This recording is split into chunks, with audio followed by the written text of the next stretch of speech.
Quand on y réfléchit bien, la team, c'est pas un truc de ouf.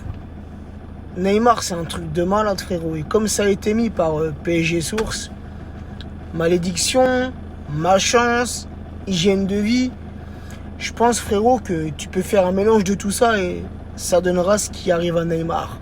Mais Neymar est arrivé en juillet 2017 au Paris Saint-Germain. Pour un transfert jusqu'à présent, il reste le joueur le plus cher de l'histoire du football. 222 millions d'euros, les gars. 222 millions. Donc il arrive en juillet 2017. Février 2018, première blessure. Un an après, en 2019, deuxième blessure. Un an après, en 2020, troisième blessure. Un an après, en 2021, quatrième blessure. Sur les 4 premières saisons, 4 blessures consécutives. Il n'y a que, pour le moment, la saison 2022 où Neymar ne s'est pas blessé soit en janvier, soit en février. Et la bis repetita. Début d'année 2023, on est au mois de février et Neymar s'est blessé hier.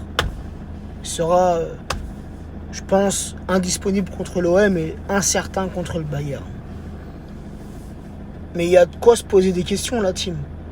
Certains vont venir nous dire mais non, ça n'a rien à voir avec l'hygiène de vie, vous en faites trop, vous êtes trop sur lui, vous êtes acharné sur lui. Moi, de mon humble avis, l'hygiène de vie ça joue. Puisque un joueur aussi fragile que Neymar a besoin de récupération.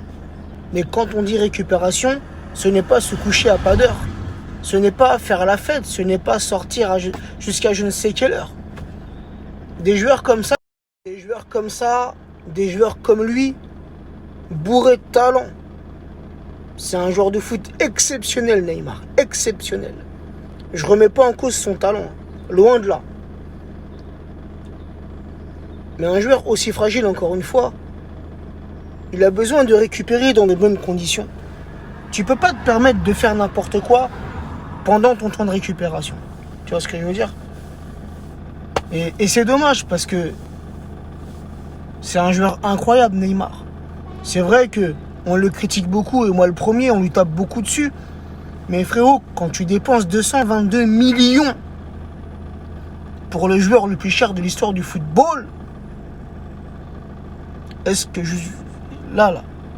jusqu'à présent, est-ce que son transfert il a été rentabilisé ? Je parle sur le terrain, pas sur le plan marketing parce que la réponse c'est oui. Mais sur le terrain. Tim, est-ce que son transfert a été rentabilisé sur le rectangle vert ? La réponse, bien évidemment, est non. Non. Je dis pas que Neymar n'a rien apporté au Paris Saint-Germain. Je dis pas que Neymar n'a rien fait depuis qu'il est au Paris Saint-Germain. Je dis pas que Neymar ne fait pas les efforts pour y arriver.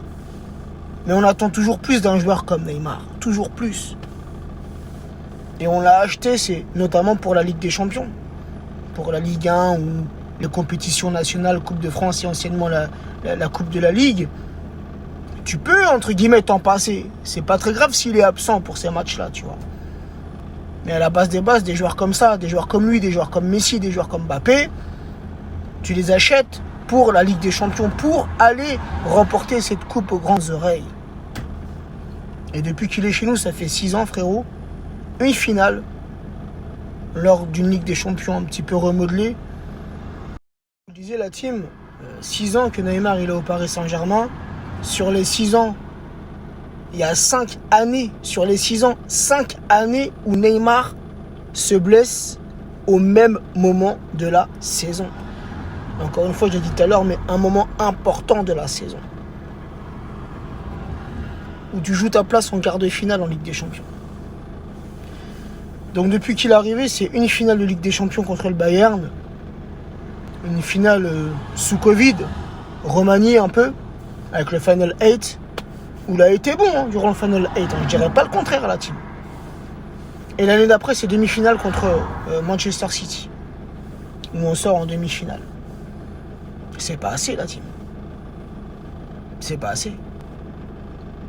Pour un joueur de ce niveau-là, du niveau de Neymar, avec le prix où on l'a acheté, non, c'est pas assez.